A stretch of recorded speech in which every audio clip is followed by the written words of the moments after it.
ഗ്രാമിക ന്യൂസിലേക്ക് സ്വാഗതം. മട്ടന്നൂർ നായ്ക്കാലിയിൽ റോഡ് തകർന്ന സംഭവം പുനർനിർമ്മാണ പ്രവർത്തികളുടെ നടപടികൾക്ക് വേഗം വയ്ക്കുന്നു. റോഡിൻ്റെ അലൈൻമെൻറ്റ് മാറ്റുന്നതിനാവശ്യമായ സ്ഥലം ഏറ്റെടുക്കുന്നതിന് കിഫ്ബി അംഗീകാരം നൽകി. ചൊവ്വാഴ്ച ചേർന്ന യോഗത്തിലാണ് സ്ഥലം ഏറ്റെടുക്കുന്നതിന് അനുമതി നൽകിയതെന്ന് കെ ശൈലജ MLA പറഞ്ഞു. ഗതാഗതം പുനഃസ്ഥാപിക്കുന്നതിനു വേണ്ടി കഴിഞ്ഞ ദിവസം കിഫ്ബി KRFB ഉദ്യോഗസ്ഥരുടെ യോഗം ചേർന്നിരുന്നു. യോഗത്തിൽ അലൈൻമെൻറ്റ് മാറ്റുന്നതിനെ സംബന്ധിച്ച് ചർച്ചയുണ്ടായിരുന്നു. തുടർന്ന് സ്ഥലം ഏറ്റെടുക്കേണ്ട ഭൂ ഉടമകളുമായി നഗരസഭാ അധികൃതർ ചർച്ച നടത്തിയിരുന്നു. ഭൂ ഉടമകളും അനുകൂല നിലപാട് സ്വീകരിച്ചതായാണ് അറിയുന്നത്. ഇതേ തുടർന്നാണ് MLA ഇടപെട്ട് അലൈൻമെൻറ്റ് മാറ്റം സംബന്ധിച്ച് റിപ്പോർട്ട് കിഫ്ബിക്ക് നൽകിയത്. ഇതിൽ സ്ഥലം ഏറ്റെടുക്കുന്നതിന് അനുമതി നൽകണമെന്നും ആവശ്യപ്പെട്ടിരുന്നു. തുടർന്നാണ് ചൊവ്വാഴ്ച കിഫ്ബി അധികൃതർ യോഗം ചേർന്ന് അലൈൻമെൻറ്റ് മാറ്റം സംബന്ധിച്ച പ്രപ്പോസൽ അംഗീകരിച്ചതെന്ന് MLA പറഞ്ഞു. കുറച്ചും കൂടി അപ്പുറത്തേക്ക് അലൈൻമെൻറ്റ്, ഇത് മുമ്പ് റോഡ് നിർമ്മിക്കുമ്പം ഈ പ്രപ്പോസൽ ഉണ്ടായിരുന്നെങ്കിലും ആ സമയത്ത് സ്ഥലം ലഭ്യമല്ലാത്തതിൻ്റെ ഭാഗമായി, ഇന്ന് കിഫ്ബി പ്രോജക്റ്റൊന്നുമില്ല, അതുകൊണ്ട് ലഭ്യമല്ലാത്തതിൻ്റെ ഭാഗമായി അങ്ങോട്ട് അലൈൻമെൻറ്റ് എടുക്കാൻ പറ്റിയിരുന്നില്ല എന്നാണ് പറഞ്ഞത്. നിലവിലുള്ള റോഡ് വീതിയാക്കുകയാണ് ചെയ്തത്. ഇതിന് നഷ്ടപരിഹാരം നൽകി ഭൂമി എടുക്കേണ്ടതുണ്ട്. അപ്പോൾ കിഫ്ബിയുടെ പ്രോജക്റ്റിൽ നിന്ന് അങ്ങനെ നമുക്ക് ചെയ്യണമെങ്കിൽ കിഫ്ബിയുടെ പ്രത്യേക അംഗീകാരം കിട്ടണം. അപ്പോൾ നമ്മൾ അതിന് വേണ്ടിയിട്ട് റിക്വസ്റ്റ് കൊടുത്തു. MLA എന്നുള്ള നിലയിൽ ഞാനും നഗരസഭയും അതിനുള്ള അപേക്ഷ കൊടുത്തു.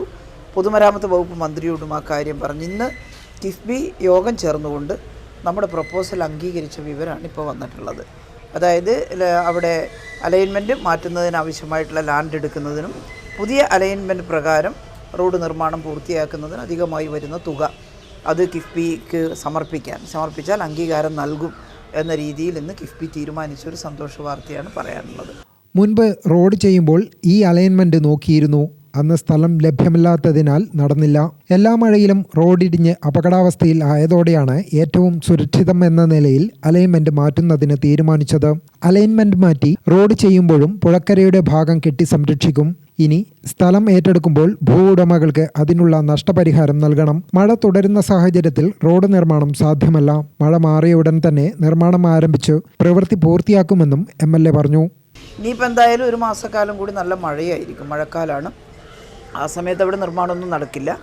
പക്ഷേ ആ സമയത്ത് ചെയ്യാൻ കഴിയുന്ന എന്തെങ്കിലും കാര്യങ്ങളുണ്ടെങ്കിൽ അത് ചെയ്യുകയും പിന്നീട് ഇത് പുതിയ അപ്രൂവൽ കിട്ടിയത് വർക്ക് ടെൻഡറാക്കി അടുത്ത വേനൽക്കാലത്ത് റോഡ് പൂർത്തിയാക്കാൻ കഴിയും എന്നുള്ളതാണ് നമ്മൾ പ്രതീക്ഷിക്കുന്നത്. അപ്പോൾ പൂർത്തിയായി കഴിഞ്ഞാൽ നമ്മുടെ മട്ടന്നൂരിൻ്റെ മുഖച്ഛായ തന്നെ മാറ്റുന്ന ഒരു മനോഹരമായിട്ടുള്ള റോഡായിട്ട് മട്ടന്നൂർ ഇരിക്കൂർ റോഡ് മാറും. അത് ഉറപ്പായിട്ടും നമുക്ക് ചെയ്തു തീർക്കാൻ സാധിക്കും എന്നുള്ളതാണ്. അതിൻ്റെ കൂടെ കരേറ്റ കാഞ്ഞിലേരി റോഡും വെമ്പടി റോഡും എല്ലാം കൂടി വരുമ്പോൾ നഗരസഭയിലേക്കാണ് ഇതെല്ലാം വരുന്നത്. എയർപോർട്ട് റോഡുകളും നഗരസഭയിലേക്കാണ് എല്ലാ എയർപോർട്ട് റോഡുകളും വരുന്നത്. ഇതെല്ലാം കൂടി വരുമ്പോൾ നമ്മുടെ മട്ടന്നൂരിൻ്റെ വികസനത്തിൽ വലിയ ഒരു മാറ്റം ഉണ്ടാകും എന്നുള്ളത് തന്നെയാണ് കാണുന്നത്. ഗ്രാമിക ന്യൂസ്, മട്ടന്നൂർ.